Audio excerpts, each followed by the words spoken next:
Good afternoon friends. जानते हैं उदारीकरण के बारे में। उदारीकरण जिसका अंग्रेजी तात्पर्य होता है लिबरलाइजेशन, इसकी प्रस्तावना क्या है? What is the prelude of liberalisation? आर्थिक गतिविधियों के नियमन के लिए बनाए गए कानून कायदे समृद्धि एवं विकास के प्रमुख बाधक बन गए और उदारीकरण इन्हीं प्रतिबंधों को मुक्त करने वाला था। हमारी जो इकोनॉमिक जो एक्टिविटीज़ थी, आर्थिक गतिविधियां जो कालांतर में रही, उनके लिए जो नियम और कानून कायदे थे वो कहीं न कहीं कठोर थे तथा वे हमारी समृद्धि और हमारे विकास के क्षेत्र में प्रमुख बाधक तत्व या अवरोधक बन गए थे। इकोनॉमिक एक्टिविटीज को अगर देखा जाए तो जब भी कोई आर्थिक क्षेत्र में आर्थिक गतिविधियां होती हैं और उन आर्थिक गतिविधियों को करने के लिए किसी इकोनॉमिक एंटरप्राइज को देखने के लिए जब हमारे कानून कायदे जो होते हैं वे अगर स्ट्रिक्ट होते हैं तो उन कानून कायदों का स्वरूप एक बाधक तत्व के रूप में होता है। ऐसे में हम कह सकते हैं कि उन बाधक तत्वों को दूर करना तथा उसमें फ्लेक्सिबिलिटी, लचीलापन या लोचशीलता लेकर आना ही उदारीकरण कहलाता है।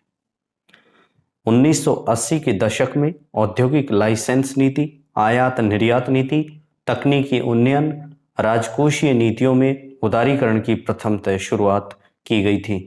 अब देखा जाए कि उदारीकरण की शुरुआत भारतवर्ष में या संपूर्ण विश्व पटल पर कब हुई, तो 1980 के दशक में कुल मिलाकर के कहा जा सकता है कि औद्योगिक इंडस्ट्रियल जो लाइसेंस पॉलिसी थी, आर्थिक निर्यात नीति, तकनीकी उन्नयन, टेक्नोलॉजी डेवलपमेंट और राजकोषीय नीतियों को लेकर के इसकी प्रथमतः उदारीकरण के रूप में शुरुआत हुई। परंतु 1991 के आर्थिक सुधारों से, लेकिन 1991 में जब भारतवर्ष में कुल मिलाकर के संपूर्ण विश्व में जब सोवियत संघ का जब विघटन हुआ और भारत में एच डी देवेगौड़ा प्रधानमंत्री की सरकार थी, उस दौरान आर्थिक सुधारों से बहुत व्यापक पैमाने पर कार्य किया गया था। तो 1991 में सही मायने में भारत में जब तत्कालीन समय भारत के वित्त मंत्री मनमोहन सिंह हुआ करते थे, उस समय 1991 में जब उदारीकरण की नीति लाई गई तो उससे औद्योगिक क्षेत्र, विदेशी विनिमय बाजार, वित्तीय क्षेत्र, व्यापार और निवेश क्षेत्र में तथा कर सुधार क्षेत्र में कुल मिलाकर के आर्थिक सुधारों को जन्म दिया गया। यह बड़े पैमाने पर औद्योगिक, विदेशी विनिमय बाजार, वित्तीय, व्यापार, निवेश और कर के क्षेत्र में काफी सुधार किए गए थे। पहले सुधार जो किए गए थे आर्थिक क्षेत्र के सुधार, 1991 में जो पॉलिसी लाई गई थी आर्थिक उदारीकरण की, उसमें औद्योगिक क्षेत्रों में क्या क्या सुधार किया गया था।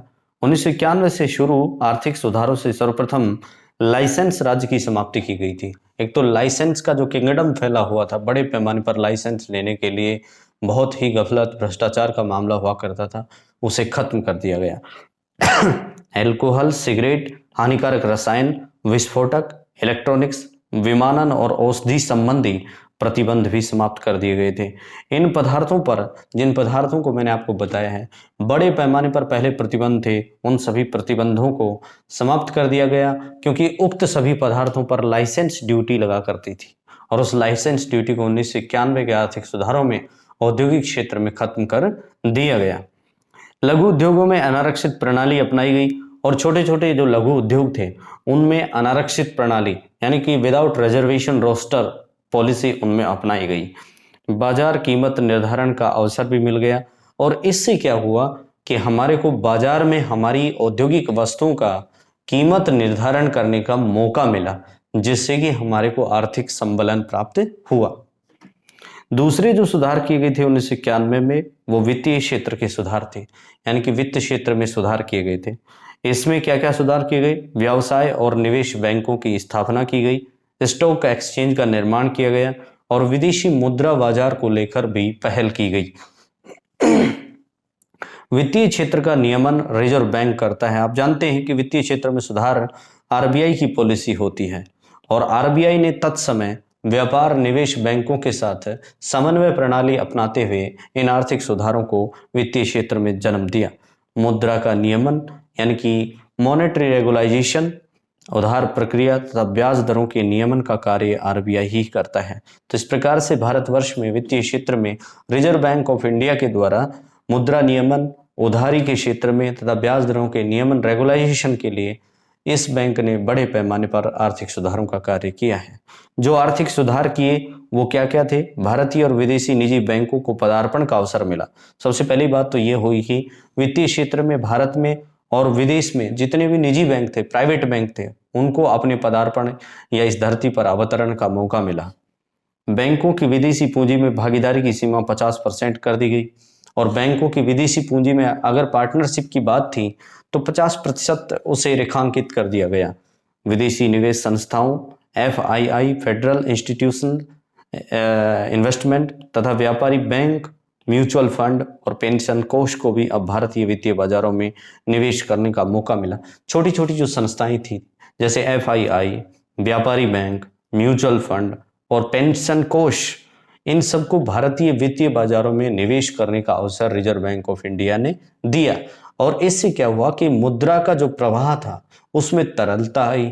फलस्वरूप मुद्रा प्रवाह में तरलता आने से व्यापारी जगत को, कारोबारी जगत को पैसा मिला और इससे उद्योगों की स्थापना हो सकी, जिससे हमारी वित्तीय व्यवस्था में सुधार हुए। तीसरे सुधार थे कर व्यवस्था में सुधार के, कि कर व्यवस्था में क्या क्या सुधार किए जा सकते हैं। इन सुधारों का संबंध सरकार की कराधान व्यवस्था और सार्वजनिक व्यय नीतियों से होता है। यानी कि सरकार किस प्रकार से करारोपण करेगी, किस वस्तु पर, किस उत्पाद पर क्या टैक्सेस लगेंगे, इन सब चीजों को लेकर। और पब्लिक इन्वेस्टमेंट, सार्वजनिक व्यय को लेकर के, पब्लिक एक्सपेंडिचर को लेकर के सरकार ने नीतियां बनाई। और ये जो नीतियां कराधान व्यवस्था और सार्वजनिक व्यय को लेकर जो नीतियां बनाई गई, इन्हें राजकोषीय नीतियां कहा गया। कौन सी नीतियां कहा गया? राजकोषीय नीतियां। और राजकोषीय नीतियों में जब कराधान व्यवस्था तय की गई तो सबसे पहले उस समय उदारीकरण के क्षेत्र में प्रत्यक्ष करों को लेकर क्या व्यवस्था की गई, क्या प्रावधान किए गए? व्यक्तियों की आय और व्यावसायिक उद्यमों पर ये प्रत्यक्ष कर लगाए जाते हैं। किसी व्यक्ति की पर कैपिटा जो इनकम होती है, प्रति व्यक्ति आय, और व्यावसायिक उद्यम यानी कि जो कमर्शियल एंटरप्राइज होते हैं उन पर यह प्रत्यक्ष कर या डायरेक्ट टैक्स लगता है। इन करों में 1991 के बाद कमी कर दी गई। इन करों में क्या हुआ? कमी कर दी गई। चूंकि करों की दर ऊंची ना होने से बचतों को बढ़ावा मिलता है और जब टैक्स रेट जब कम कर दिए गए तो इससे बचतों का निर्माण हुआ। निगम कर की दर भी कम कर दी गई। जो कॉरपोरेशन टैक्स रेट थी उसको भी सरकार ने घटा दिया। तो इस प्रकार से हमारी कर व्यवस्था में पहला सुधार प्रत्यक्ष करों को लेकर किया गया। वहीं दूसरा जो सुधार था सरकार के द्वारा वह अप्रत्यक्ष करों को लेकर के किया गया। अप्रत्यक्ष करों में वस्तु और सेवा पर लगाए गए करों का सरलीकरण किया गया। यह बड़ा महत्वपूर्ण है कि जो इनडायरेक्ट टैक्स होते हैं यानी कि अप्रत्यक्ष कर होते हैं वह वस्तु और सेवाओं पर लगते हैं और वस्तु और सेवाओं पर लगने वाले इन टैक्सेस का सरलीकरण कर दिया गया। क्या कर दिया गया? सिंप्लीफिकेशन कर दिया गया एवं कर दरों को भी कम कर दिया गया। साथ ही साथ वस्तु और सेवा पर जो टैक्स लगते थे एक तो उनका सरलीकरण किया गया, दूसरा उसमें जो टैक्स रेट थी उसको घटा दिया गया। ये दो प्रमुख कार्य किए गए। इसके बाद में भारत ने तीसरा जो आर्थिक अर्थव्यवस्था का सुधार किया वह था विदेशी विनिमय सुधार यानी कि फॉरेन एक्सचेंज रिफॉर्म। विदेशी मुद्रा को लेकर, विदेशी आर्थिक गतिविधियों को लेकर विदेशी विनिमय में जो सुधार किया गया वो सुधार क्या था कि 1991 में भुगतान संतुलन की समस्या जो थी हमारे यहाँ पर कि पे बैलेंस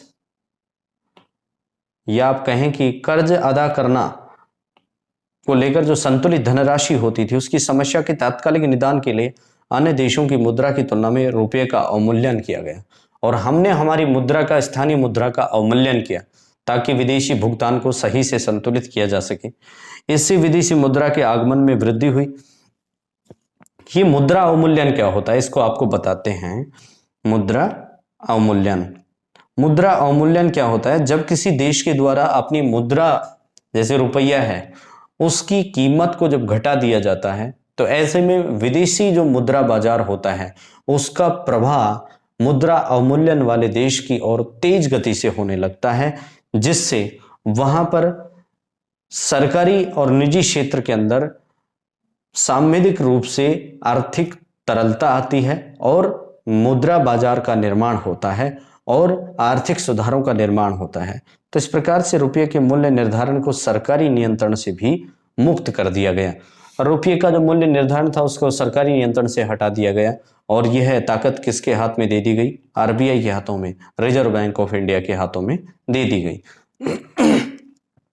अगला सुधार जो उदारीकरण को लेकर भारत में किया गया वह था व्यापार और निवेश नीति में सुधार।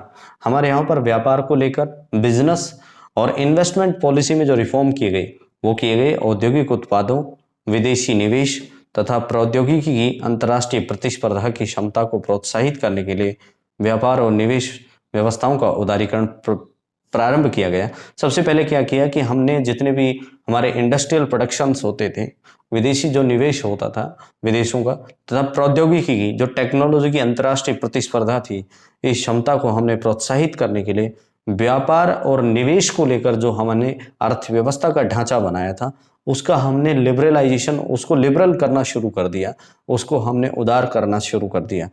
और इस व्यापार निवेश नीति को जब हमने लिबरल बनाया, जब उदार बनाया, तो उसका उद्देश्य क्या था? उस उद्देश्य को जानते हैं। उसका उद्देश्य था कि स्थानीय उद्योगों की कार्य कुशलता को सुधारना, जो हमारे यहाँ पर लोकल इंडस्ट्री थे उनकी जो वर्किंग कैपेसिटी थी उसको बढ़ाना हमारा प्रमुख उद्देश्य था। दूसरा, आयात निर्यात प्रतिबंधों की समाप्ति करना। तीसरा, प्रशुल्क दरों में कटौती करना, जो ड्यूटी लगाई जाती थी तो उन पे एक विशेष प्रकार की शुल्क जो लगाई जाती थी, व्यापार जो शुल्क लगता था उसकी कटौती की गई। आयात लाइसेंस प्रक्रिया की हमने समाप्ति कर दी। कृषि पदार्थों और औद्योगिक उपभोक्ता पदार्थों के आयात प्रतिबंध समाप्त कर दिए गए। साथ ही साथ कृषि से निपजने वाले पदार्थों पर तथा औद्योगिक उपभोक्ताओं को पदार्थों के आयात प्रतिबंध समाप्त कर दिए गए। भारतीय वस्तुओं को निर्यात शुल्क से मुक्त कर दिया गया और जितनी भी भारतीय वस्तुएं थी उनको जब यहाँ से बेचा जाता था तो उन पर ड्यूटी को खत्म कर दिया गया, किसी प्रकार की ड्यूटी नहीं लगाई जाती थी। अब हम नेक्स्ट अध्याय में पढ़ेंगे निजीकरण यानी कि प्राइवेटाइजेशन। निजीकरण क्या होता है?